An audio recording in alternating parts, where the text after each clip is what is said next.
नमस्कार, सर्वांचं स्वागत. संगीत समाधी भाग 13. लेखक ब्रह्मलीन योगीराज मनोहर हरकरे.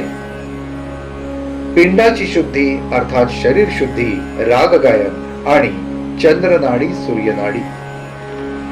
मागील भागात आपण बघितलं की तानसेनानी राग दीपक गायला आणि त्याच्या शरीराचा दाह झाला.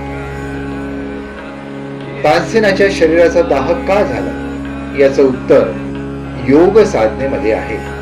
जो योग साधना करेल, योग साधना करून जो राग गायन करेल त्याच्या शरीराचा दाह होणार नाही दीपक राग गायल्यानंतर. दीपक राग याच्यासारखे राग गाण्यासाठी शरीराची शुद्धी अतिशय आवश्यक आहे आणि ही शरीराची शुद्धी म्हणजे योग साधना करून, योग्य आहार अर्थात शाकाहार करून. जेव्हा शाकाहारी शरीर असतं तेव्हा शरीरातून योग साधना केल्यानंतर जे शक्ती प्रवाह सुरू होतात ते कुठलाही अडथळा न येता सुरळीतपणे होतात. अन्यथा त्याच्यामध्ये अडथळे येतात आणि अडथळे आले की मग दीपक रागासारखे राग अशुद्ध शरीराने गायल्यानंतर शरीराचा दाह होतो. तानसेनाच्या बाबतीत कदाचित हेच झालं असावं.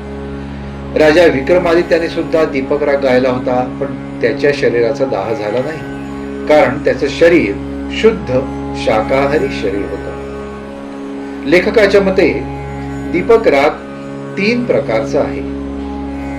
वेलावली थाटातून निघणारा, कल्याण थाटातून निघणारा आणि पूर्वी थाटातून निघणारा. वेलावली म्हणजे विलावल, सर्व स्वर शुद्ध. सा रे ग म प ध नि सा, सा नि ध प म ग रे सा. याच्यातून दीपक राग निर्माण झाला असावा एक प्रकारचा. दुसरा प्रकार कल्याण थाटातून. सा रे ग म प ध नि सा, सा नि ध प म ग रे सा, तीव्र म. आणि तिसरा प्रकार पूर्वी थाटातून तो निर्माण झाला असावा. पूर्वी थाट असा सा रे ग म प ध नि सा, सा नि ध प म ग रे सा. तर लेखकाच्या मते दीपक राग हा ज्यांनी गायला, जसं तानसेनाने गायला किंवा विक्रमादित्याने गायला, हा बहुतेक कल्याण थाटातील असावा किंवा पूर्वी थाटातील असावा. कारण की या दोन्ही थाटांमध्ये म तीव्र आहे आणि ग सुद्धा शुद्ध आहे आणि हे दोन्ही स्वर चैतन्य निर्माण करणारे आहेत. म्हणून दीपक राग या 2 थाटातील असावा त्या काळातला, असं लेखकाचं मत आहे. योग साधना अर्थात काय? योग साधना सुद्धा गायकाला आवश्यक आहे आणि सोबतच खर्ज साधना सुद्धा आवश्यक आहे. खर्ज साधना केल्यानंतर कुंडलिनी जागृती होते, 7ही चक्र पूर्ण क्लिअर होतात आणि मग अशा शुद्ध शरीराने कुठल्याही रागाचं गायन केल्यास फलप्राप्ती होऊ शकते, असा लेखकाचा स्वतःचा अनुभव आहे. शरीर शुद्ध नसेल तर कुठलाही राग गायल्यानंतर फलप्राप्ती होणार नाही आणि अशुद्ध शरीर असेल तर दीपक राग गायल्यानंतर शरीराचा दाह होणारच. मग इथे लेखक स्वरोदय शास्त्रातील चंद्रनाडी, सूर्यनाडी आणि सुषुम्ना नाडी याच्याबद्दल सांगतात. संगीतातून फलप्राप्ती करण्यासाठी स्वरोदय शास्त्राचं ज्ञान असणं आवश्यक आहे. स्वरोदय शास्त्र म्हणजे सारे गाम पधनिसा नसून आपल्या उजव्या व डाव्या नाकपुडीतील वायू नाड्यांचे म्हणजे स्वरांचे ज्ञान असणे. अर्थात हे स्वर म्हणजे आपल्या नाकपुडीचे उजवे डावे स्वर. याला स्वरोदय शास्त्र असं म्हणतात. तर उजवी नाकपुडी जेव्हा चालू असते तेव्हा सूर्य स्वर सुरू आहे असं सांगतात योगशास्त्र. डावी नाकपुडी जेव्हा सुरू असेल तेव्हा चंद्र स्वर सुरू आहे असं सांगतात. आणि दोन्ही नाकपुड्या बंद असतील म्हणजे दोन्ही नाड्या बंद असतील, चंद्र आणि सूर्य, तर मधली सुषुम्ना नाडी अर्थात सुषुम्ना स्वर सुरू असतो. चंद्र नाडी ही जेव्हा सुरू ठेवून एखादा राग गातो त्यातून उत्तम फलप्राप्ती करता येते असं लेखक सांगतात.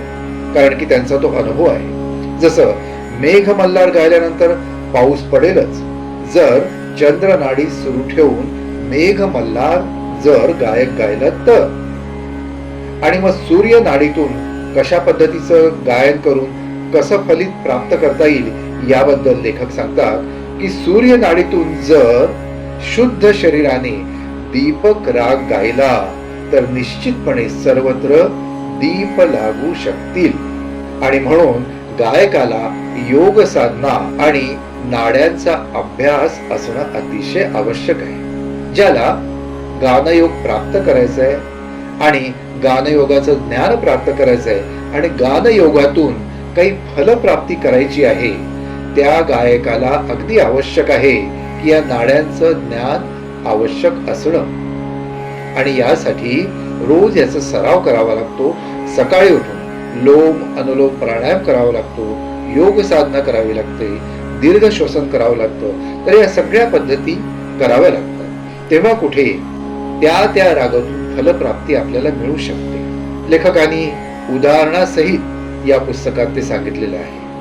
आणि म्हणून ज्यांना हे संपूर्ण दिव्य ज्ञान जाणायचं आहे त्यांनी हे पुस्तक अवश्य वाचावं. संगीत ते समाधी सर्व दिव्य आणि अद्भुत माहिती आहे. लेखक ब्रह्मलीन योगीराज मनोहरकरे यांनी लिहिलेलं हे एकमेव असं पुस्तक आहे की ज्याच्यामध्ये हे दिव्य ज्ञान मांडण्यात आलेलं आहे. हे पुस्तक आपण सर्वांनी अर्थात सर्व गायक क्षेत्रातील सर्व गायकांनी वादकांनी सगळ्यांनी हे अवश्य वाचावं. आणि वाचायचं असेल तर या एपिसोडच्या खाली स्क्रीनवर जो नंबर दिलाय त्याच्यावर संपर्क साधल्यास आपल्याला ते पुस्तक निश्चितपणे मिळू शकेल. सगळ्यांनी अवश्य वाचावं असं हे पुस्तक आहे. धन्यवाद. पुढच्या भागामध्ये आपण अजून अतिशय सुंदर अशी माहिती बघूया. गंधर्व, अप्सरा व रागरागिणीचे दर्शन वगैरे काय असतात ते पुढच्या भागात आपण बघूया. नमस्कार. आजच्या भागात एवढंच. पुन्हा भेटूया पुढच्या भागात. हरि को सदा, जो भजे हरि को सदा, तोहि परम पद पावेगा, तोहि परम पद पावेगा, तोहि परम पद पावेगा.